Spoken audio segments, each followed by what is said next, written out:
¿Qué tal, familia? ¿Cómo están? Después de tanto tiempo nos volvemos a reencontrar para hacer un nuevo programa. Vamos a hablar hoy del señorío de Cristo. ¿Qué es lo que exige Dios o Jesús para ser seguido?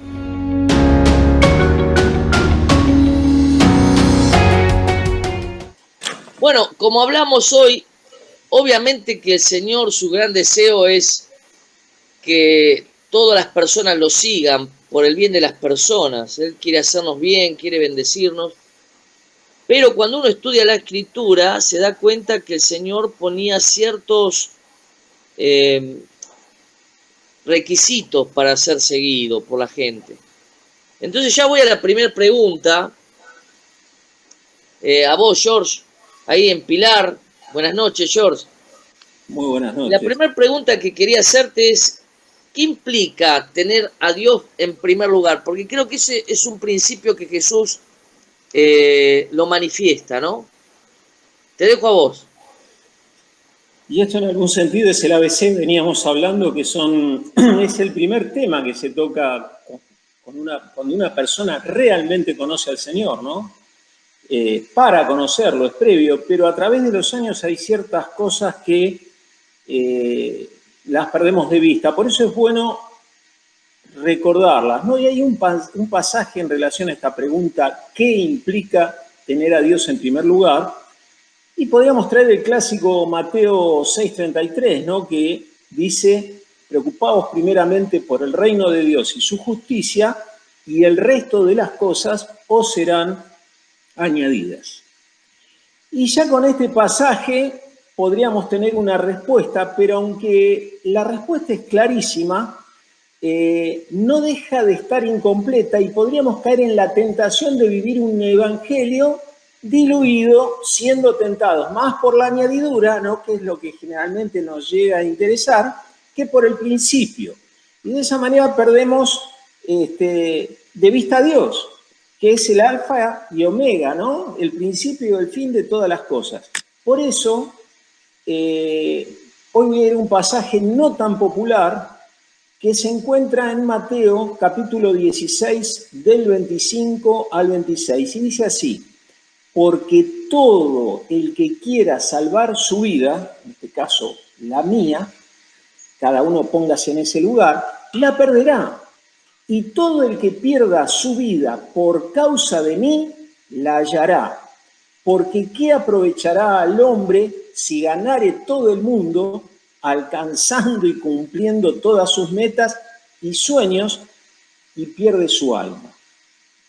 Entonces acá está hablando ya no de preocupados primeramente y por el reino de Dios y su justicia y el resto de las cosas vendrá por añadidura, sino que está hablando de perder la vida, es un poquito más serio, ¿no? Ganar, ser el número uno, digamos, por ponerlo en cuestiones competitivas, es la ambición de todos los que compiten. Me refiero a una competencia individual o en equipo. Sabemos que siempre el que obtiene el mejor lugar o tiempo gana. Y al que gana, obviamente, se le da el premio más alto. Siempre es así. Salvo por una excepción importante, ¿no? Que es la que acabo de mencionar. Antes de nuestra salvación, usualmente nosotros teníamos ese primer lugar en ese universo de decisiones sobre mi vida, nuestra vida, ¿no? Vivíamos para nosotros, luchando por nuestras metas, deseos, armando nuestra propia agenda, pero cuando nos convertimos a Cristo, ese primer lugar en nuestra vida pasó a ser de Él. ¿Se acuerdan de ese día? Yo me acuerdo que había un libro de vida abundante y era muy gráfico, no me lo olvidé más. Era una sillita y estaba arriba de la sillita el yo. Pero después de la conversión, en la sillita quedaba Cristo y yo quedaba debajo de esa sillita, ¿no? Como que yo le entregaba el trono, el reinado de mi vida. No me lo olvidé más. Ahora, entregar a Dios ese primer lugar fue algo que comenzó el día de nuestra salvación. Aquel día decidimos voluntariamente, nadie nos puso una pistola en la cabeza, ese control de gobierno por encima de nuestro yo, para que sea la voluntad de Dios la que se haga sobre todas las áreas de nuestra vida en un proceso continuo. A veces lo olvidamos, ¿no? No sé si les pasará a ustedes, a mí sí. Veamos ese primer lugar ahora en un aspecto concreto, la familia. Adrian Rogers, hablando del matrimonio, dijo que jamás un primer lugar dado a una esposa puede superar un segundo lugar cuando Jesús tiene el primero. Repito, porque esta frase me pareció en esta semana de aniversarios y casamientos monumental.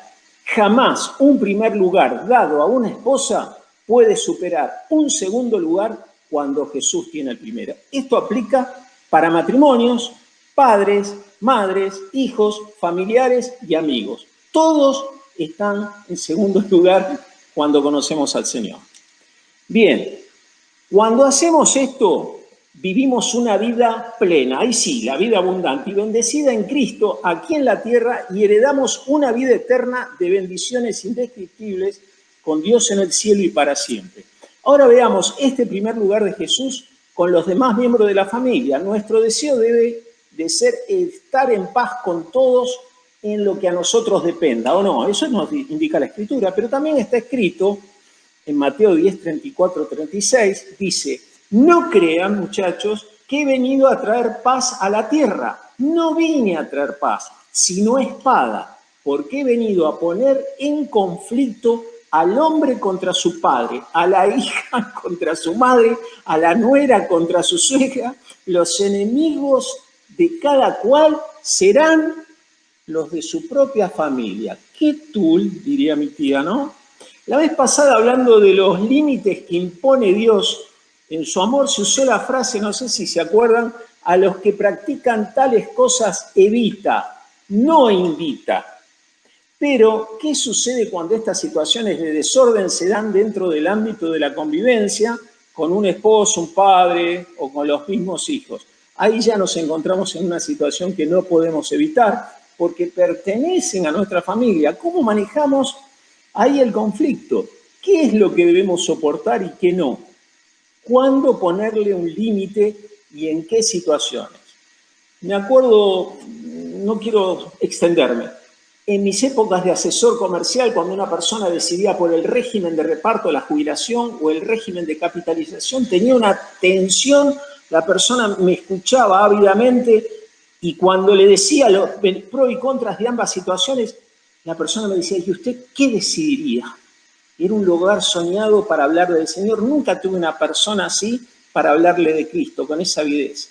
Entonces lo que yo le decía a esa persona era: mire, yo sabiendo de esto me equivoco y me voy a seguir equivocando. Esta noche cuando vaya a su casa, pídale a Jesús que lo guíe, porque Él nunca se equivoca. Esto va para el caso anterior, ¿no? A veces nosotros nos damos cuenta que Dios no está en algunas ideas o proyectos o construcciones en nuestra propia familia y obviamos mal la corrección porque es lo que más nos cuesta. Y con una sonrisa fingida miramos a nuestra esposa, hijo, cómo edifica su casa sobre la arena y sabiendo lo que sucederá, preferimos callar.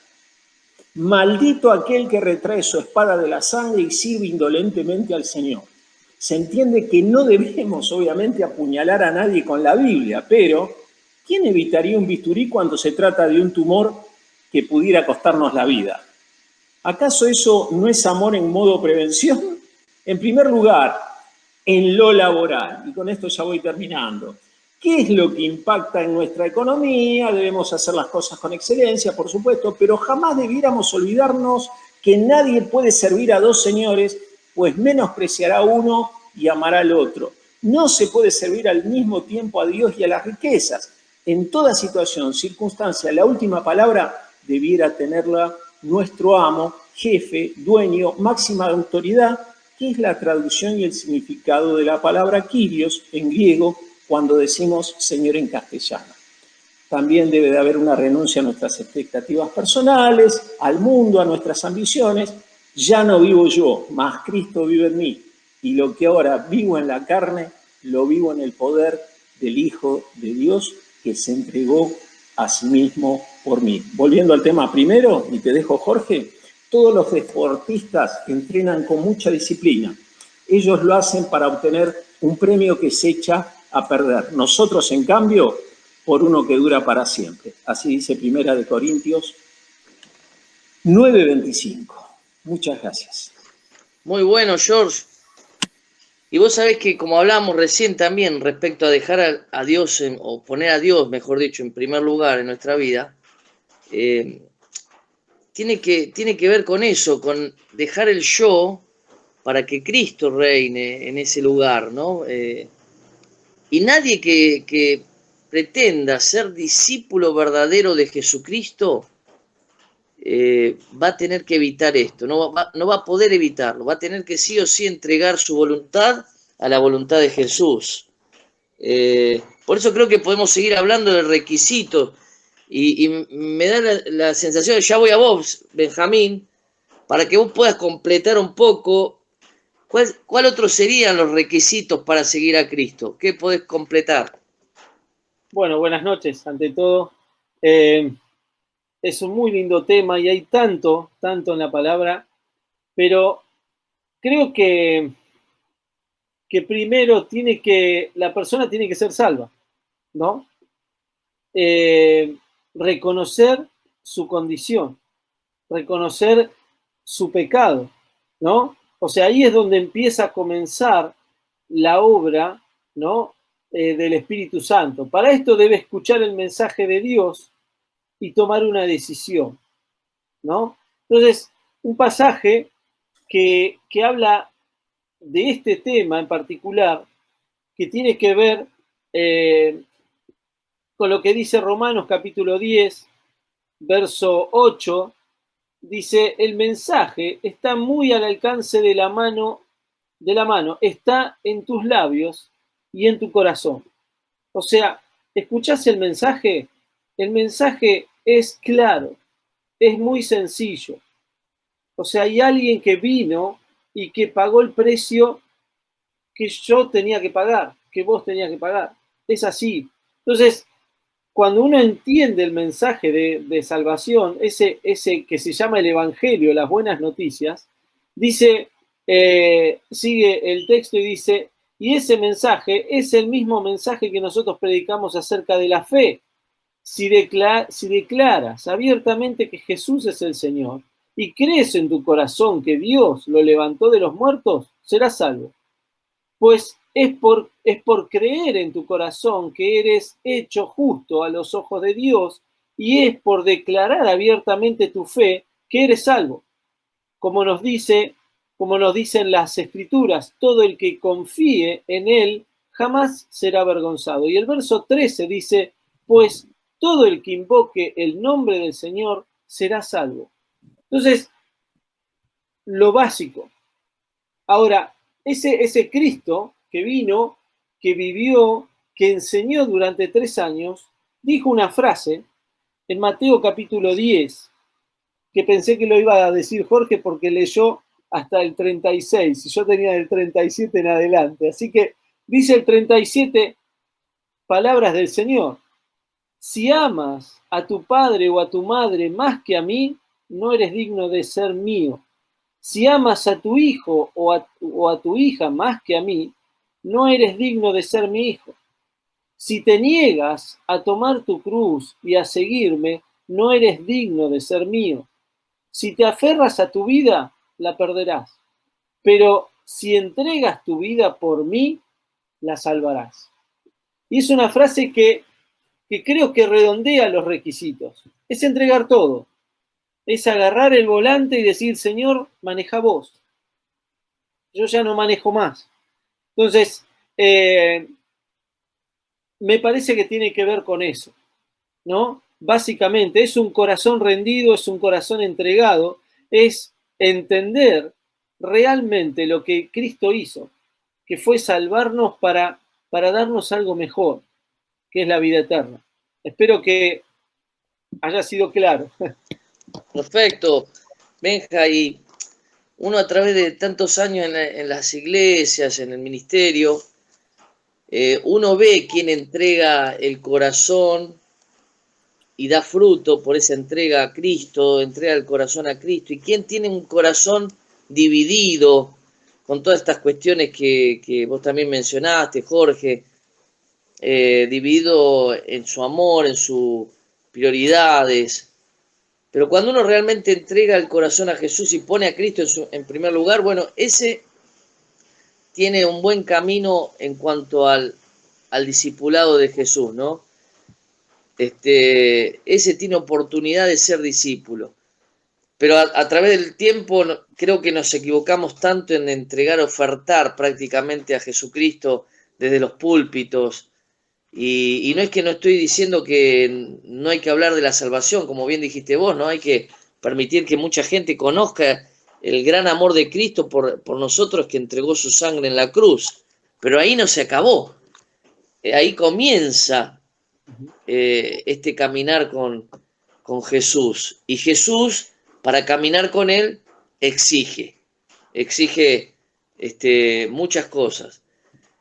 Y ahí, en ese pasaje que vos acabaste de leer, ya voy a Dani, porque también es bueno que Dani lo pueda redondear y aclarar, porque Jesús dice, el que no aborrece al padre y a la madre, dice, es interesante, aborrecer, es decir, despreciar, rechazar, es interesante. Yo he venido a traer guerra, no paz, y si uno no lo lee en su contexto y lo que eso significa, uno no entiende. Hay mucha gente que no comprende qué es lo que quiso decir Jesús.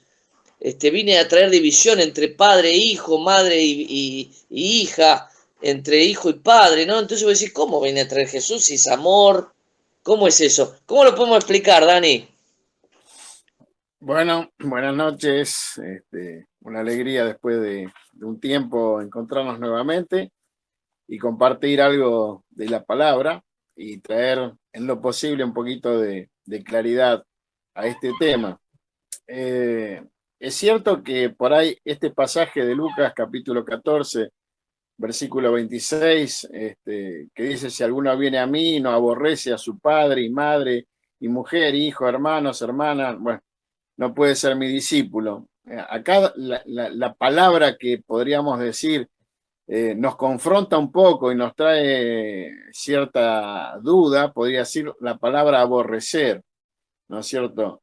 Pero bueno, eso es lo importante de cuando uno lee la Biblia, la palabra de Dios, que no se puede hacer doctrina o enseñanza de un texto, de texto suelto, ¿no es cierto? Hay todo un contexto de la palabra de Dios, porque si no estaríamos negando lo que la palabra de Dios dice también en el 5.º mandamiento, que dice, honra a tu padre y a tu madre para que tus días se alarguen en la tierra que Jehová tu Dios te da. O sea, sería una contradicción. La traducción de Lucas 14:26 en el arameo reza literalmente en forma correcta, así sería, si alguno viene a mí y no pone en último lugar a su padre y su madre y sus hermanos y sus hermanas, a su esposa e hijos, y también su propia vida, su propia persona, no puede ser mi discípulo. Esa sería una traducción más correcta de lo que significa esta palabra. Ahora también dice que en la Biblia aborrecer puede significar rechazo y repudio, lo que puede ser un pecado si alguien aborrece a Dios o a su prójimo, o en este caso a su padre o a su madre. Pero también puede tener el significado, la palabra aborrecer, puede tener el significado de un amor de menos magnitud, lo que es deseable y se trata y trata de cualquier amor comparable al que debe sentirse hacia nuestro Dios. O sea, está hablando acá de que el amor de Dios tiene que ser lo primero en nuestra vida. Dios tiene que ser lo más importante. Y a veces puede uno decir es un Dios egoísta, ¿no? Podría llegar a planteárselo de esa manera. Pero fíjense que el texto que leyó Benjamín, el de Mateo capítulo, en el versículo 37, dice, el que ama a padre o madre más que a mí y no es digno de mí, y el que ama al hijo o hijo más que a mí no es digno de mí. Está hablando de que Jesús se entregó por nosotros de una manera incondicional, entregó su vida, o sea, no es que entregó algo, una parte, entregó todo, y por eso exige ese tipo de amor. Y me venía a la mente, para que uno pueda a veces entender un poquito más, por lo menos a mí me ayuda, los ejemplos y las cosas prácticas, cotidianas, de todos los días. Acá hay algo, un mandamiento que Dios hace en el comienzo, en la creación, podríamos decir, en Génesis capítulo 2, 24, y le dice al hombre y a la mujer, dice, por tanto, dejará el hombre a su padre y a su madre y se unirá a su mujer y serán una sola carne. Acá está implícito que el hombre y la mujer dejan a su padre y a su madre. Cuando dice dejará, no está diciendo se va a olvidar de los padres. No dice no le va a interesar más la familia, sino que está diciendo ahora tu esposa es lo más importante. Ahora tu esposo es lo más importante que cualquier otra cosa, porque van a ser uno, ¿no es cierto? Creo que también cuando nosotros seguimos al Señor Jesús, Dios es lo más importante en nuestra vida, porque yo voy a ser uno con Él. Entonces, si yo interpreto y entiendo eso, no quiere decir que va a tener un amor de menor calidad los demás. Porque cuando las cosas están en orden y Dios es el primero en mi vida, las demás cosas se ordenan como corresponden. Todo lo demás va a estar en su justo lugar. Y el amor que yo voy a poder brindar a mi esposa, en el caso de que yo sea casada, o a mi esposo, va a ser un amor de mayor calidad. ¿Por qué? Porque va a estar en el amor de Cristo. Porque yo voy a tener que amar como Cristo me amó. Y eso es lo que significa hoy por hoy seguir al Señor, la condición. Tener a Dios como lo más importante en mi vida. Y por lo tanto también cuando yo tengo a Dios en mi corazón, puedo amar con ese amor a todas las personas que me rodean. Da para mucho más, pero simplemente creo que este pasaje explicado, por lo menos de la manera en que yo lo interpreto, sería ese. Gracias. Sí, totalmente de acuerdo. Es decir, acá el Señor se está poniendo en primer lugar porque eso nos beneficia, no porque nos haga mal o porque Él sea egoísta, ¿no? Él sabe que si haces eso, vas a bendecir a tu madre, a tu padre, a tu hijo, en fin, Dios, si uno deja a Dios en primer lugar, las cosas van, la fórmula cambia, las cosas se transforman distinto. Cuando elegimos al revés y dejamos a Dios afuera, obviamente muchas veces nos equivocamos. Entonces, me parece excelente la explicación. Y ya me voy para el sur de Argentina, Río Gallegos. Allá está Diego. Y te quiero preguntar, Diego, ya para ir cerrando el tema, Jesús dice, tomen su cruz, niéguense a sí mismo y síganme. ¿Y qué significa esto? ¿Cómo lo podemos explicar?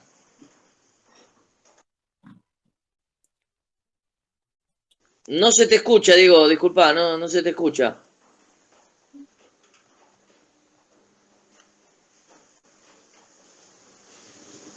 Hola, hola. Ahora sí, sí. Ahí está. Bueno, hace un montón que no nos juntamos y es lindo poder encontrarnos de nuevo.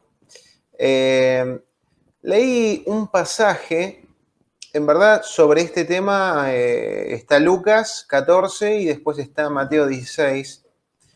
En Mateo 16, 24 dice, entonces Jesús dijo a sus discípulos, si alguno quiere venir en pos de mí, niéguese a sí mismo, tome su cruz y sígame.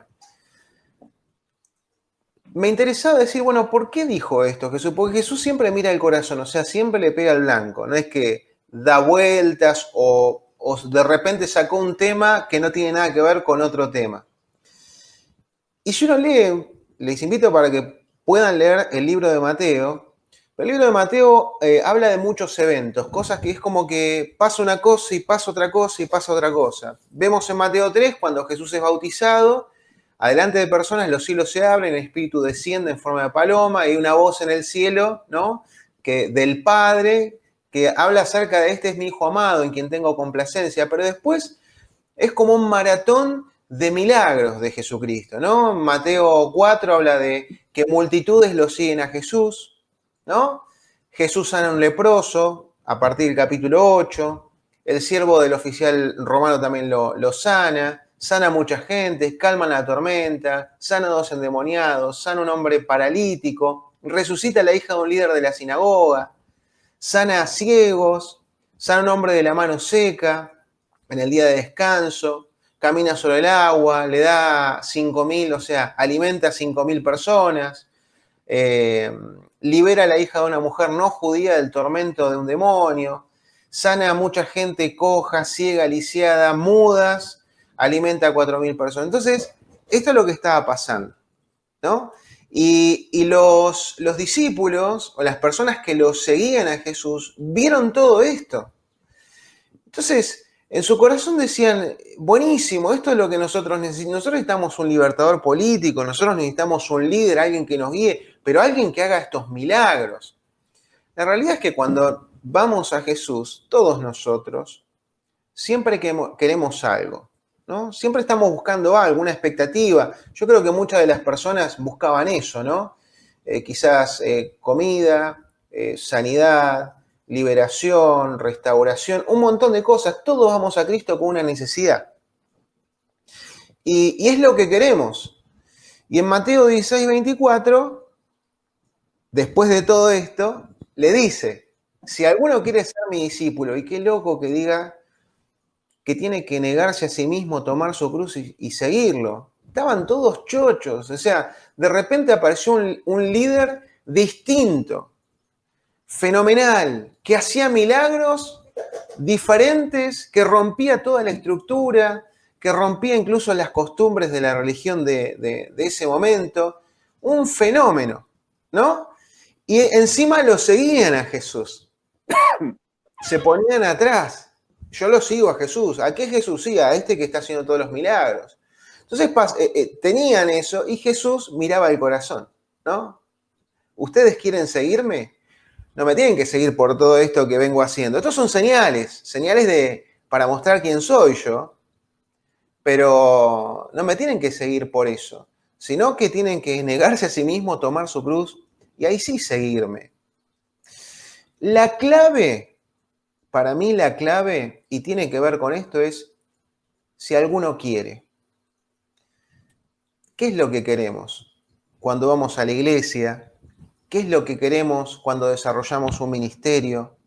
¿Qué es lo que queremos cuando queremos encontrarnos con Jesús? ¿Por qué queremos? Y tenemos que preguntarnos y honestamente respondernos, o quizás la verdad es que no sé por qué. Llegué a este lugar, me siento cómodo, pero Jesús dice, si alguno quiere venir en pos de mí, esa es la clave, es el querer. El querer. Hay personas muy prestigiosas, conocidas, no sé, hablemos de futbolistas, Messi, Cristiano Ronaldo. Son personas que quieren algo y dejan la comodidad. Me acuerdo una vez que había escuchado de Cristiano Ronaldo, ¿no? Una anécdota que invitó a un compañero de fútbol del Real Madrid a la casa para comer. El loco, o sea, está tan apasionado por el fútbol que lo invitó a comer comida pero recontra estricta y después de comer empezaron a hacer gimnasia. O sea, Cristiano Ronaldo está tan entregado, tan apasionado, digamos, por el fútbol, que la vida gira alrededor de eso. O sea, es más importante el fútbol que su propia vida. Entonces, todo lo que hace es eso. Decía, ¿no? El compañero, no recuerdo quién era, pero su compañero de fútbol no quería ir nunca más a la casa. ¿Por qué? Porque fue a la casa y fue a entrenar. ¿No? Fue a entrenar. No a pasarla bien, sino fue a entrenar. Yo creo que con Jesús, obviamente, hay un abismo, ¿no? De diferencia.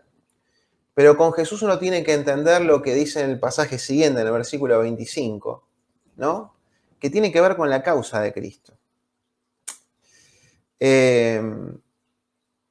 Versículo 25 dice, Porque el que quiera salvar su vida la perderá, pero el que pierda su vida por causa de mí la hallará. Y esto de negarse a sí mismo, de tomar la cruz, tiene que ver primero con querer, ponerse de acuerdo con Dios, y el querer tiene que ver con vivir a la manera de Dios.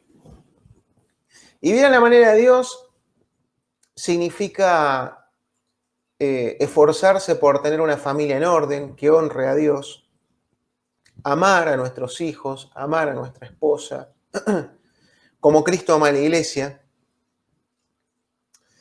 vivir de una manera que a Dios le agrade nuestro trabajo, ser íntegros.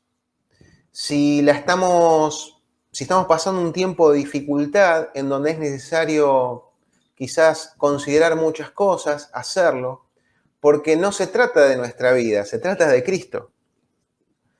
Así como Cristiano Ronaldo, toda su vida gira en torno del fútbol y para algunos es una locura, incluso su compañero, en donde lo único que hace es entrenar. Creo que con Cristo tiene que pasar por lo menos lo mismo y mucho más.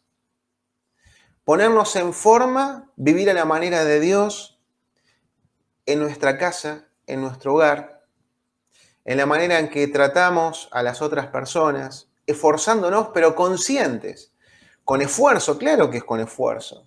De eso se trata negarse a uno mismo, seguir a Cristo. ¿Y cuál es la causa de Cristo?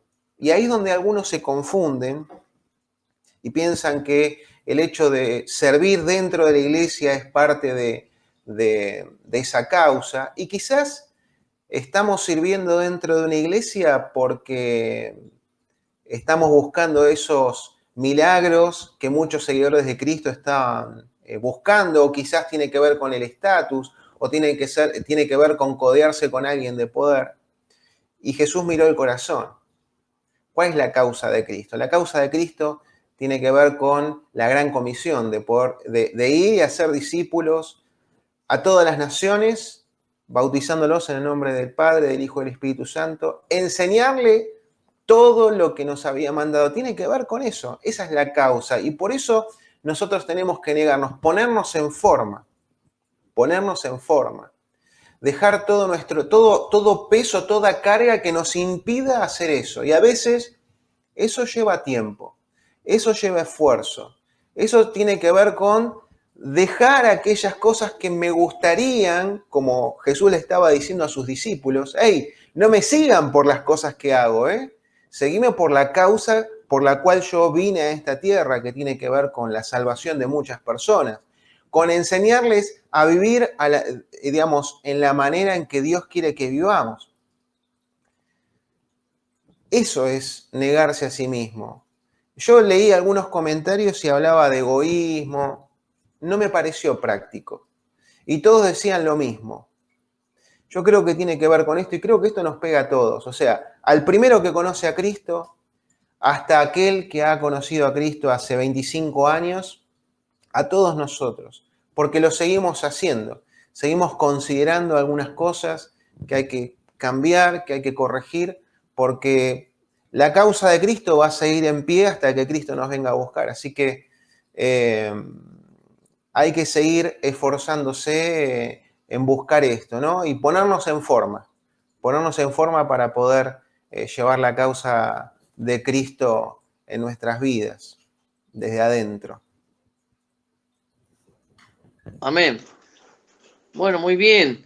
Yo creo que quedó aclarado el tema de poner a Jesús en primer lugar.